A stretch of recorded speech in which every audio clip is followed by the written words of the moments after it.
Welcome to the procrastination queen's kingdom. If you're new here, subscribe. Perfect.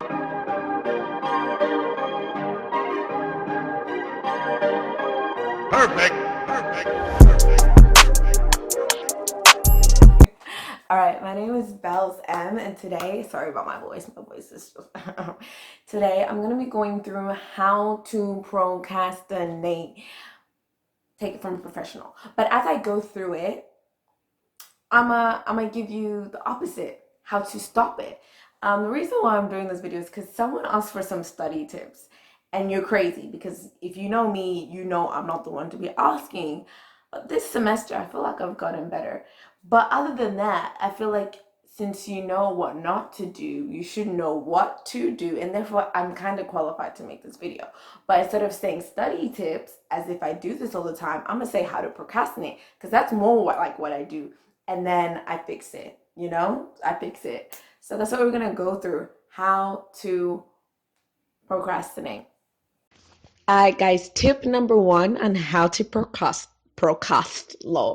Tip number one on how to procrastinate, okay, is check your phone an unhealthy amount of time, especially right before doing the important task. So if you're like me and you don't even have any social media, you know nobody's checking up on you, you know ain't nobody talking to you because you don't talk to nobody, yet you still be checking your phone as if you have imaginary friends, and you tend to do this right before you have a task.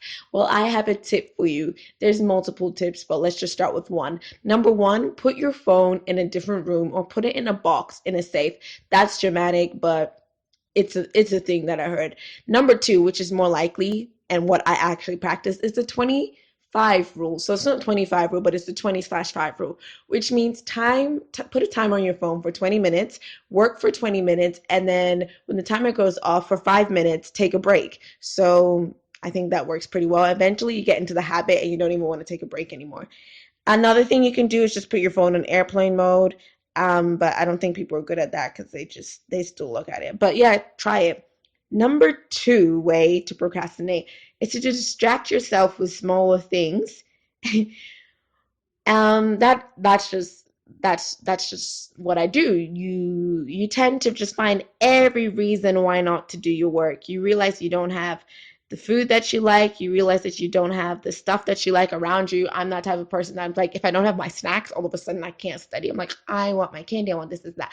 So I started getting the habit where I prepare days ahead, hours ahead, or even a week ahead. If I know that I'm really going to have to cram that weekend, I prepare everything I need. I make sure I have the snacks that I like. I make sure I have the energy drinks that I need or the coffee that I need, just to allow myself to have really no reason to say no. Another thing that you can do is just start with the smallest task. So just do it. Just open up your laptop. For me, once I do that, I've told myself it's time to get serious. Or there's this thing in psychology kind of where it's called like association. I think it's called operant conditioning. I could be wrong, or maybe it's classical conditioning where it's about association, basically learning through association. And I think my brain has started to associate energy drinks with studying. I noticed that if I just crack open an energy drink, I'm just like, okay, now I have to study. I can't just drink it and watch TV. It's different now. So that's a great thing to do. So just have something to associate. Maybe it's sitting in a desk or whatever. Going on to the next way to procrastinate is binge watching. Binge watching is the best way to procrastinate. Personally, I can't do it. I cannot do it because I will feel guilty while I'm watching. It's just not the same. It's better to watch afterwards than while you're watching. So the solution to that is make it a reward that when all your tasks are done, you can do it guilt-free as a reward. Or you can do the 20/5 rule where you time yourself for 20 minutes, you study, and then for 5 minutes you allow yourself to watch the show. Or you can make it 30/10, where for 30 minutes you study, for 10 minutes you watch the show. And eventually the goal is that you don't continue doing this, but that you get in the habit and you kind of just don't take the breaks. For me, sometimes I can go an hour straight that I end up adding up the breaks, and instead of taking a 5 minute break after an hour, I take like a 15-20 minute break, and I feel more deserving. So I think that's a good idea to do. Another way to procrastinate is just making excuses like it's too late now, I don't have my favorite snacks. I spoke about that one. Another thing I used to do, which kind of helps my sleep pattern, because now my sleep pattern's messed up, but in the long run, it's better to have a messed up sleep pattern than not hand in assignments. I used to have all this energy at nighttime, even if I woke up early. When it nighttime, I'm just a night owl. But because it'd be like 9 p.m., I'd be like, I can't start school right now. I'm gonna sleep really late. I can't really pull out my books. I just need to go on my phone and go to sleep. And then you fool yourself because you go on your phone and you go to sleep at 2 a.m. anyways, which you could have just gone to 2 a.m. studying. And yeah, so don't play yourself. Don't make excuses for yourself. Make sure you prepare everything you need. And it doesn't matter. For me, what I say is when your mind is ready to study, study. Don't wait. Don't hesitate. Even if it's 2 a.m., if you feel like you have the energy to go, I go. So for me, it doesn't matter. I've just realized it doesn't matter if it's 1 a.m. It doesn't matter if it's 6 a.m. I will mess up my time schedule. I would even go to work with 2 hours of sleep if it's what I need to get the work done. Sometimes I have more motivation at night, and sometimes I never have motivation. Moving on. The last way to kind of procrastinate, well, there's so many ways to procrastinate, but this one is something that used to hit me in my first semester of school, but I was going through other things, so this is probably a symptom of the other things I was going through, is sleep. Procrastination via sleep. Oh, sleep is a beautiful thing, but my guys, it can be a weaponized thing as well. Manage your sleep, guys. Manage your sleep. That is the tip I have for you. Manage your sleep.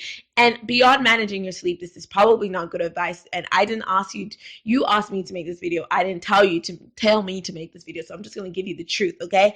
I'm going to give you the truth. Sleep is not important. It is important. It's very important. Like from a psychological perspective, sleep is so important. It does so much for your body, so much for your mind. But what I mean by that is if you think that every night you deserve 8 hours of sleep and you are a university student, you are kidding yourself. You are freaking kidding yourself, okay? Just be happy with your 4 hours, your 4 to 6 hours. Just be happy with 2. Just move, okay? There's weeks where you might get normal sleep and there's weeks where you don't. You're not special, okay? Sleep is for the weak.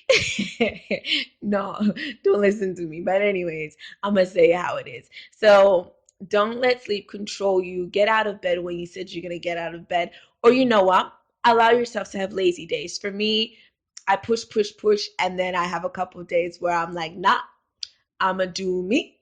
And I sleep until 3 p.m. Anyways, thanks guys for watching this. I hope you love what I am saying. Go ahead and like, comment, subscribe, turn on your notifications, and I'll see you guys. I want to say next week, but y'all know I'm inconsistent like that, so I'll see you when I see you. All right, bye.